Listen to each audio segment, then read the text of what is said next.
How to discover IMX Room. In order to configure IntelliMix Room, you need to use Shure Designer Software.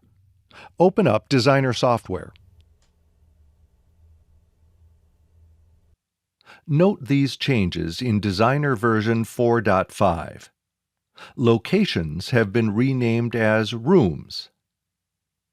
You no longer toggle between Design mode and Live mode.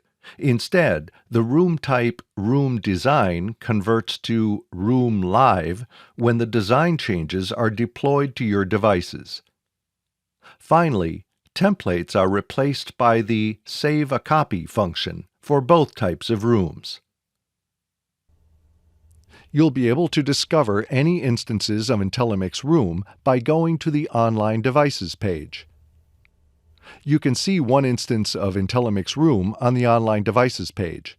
If you're unable to discover IntelliMix Room on the Online Devices page, go to Settings and check your network settings.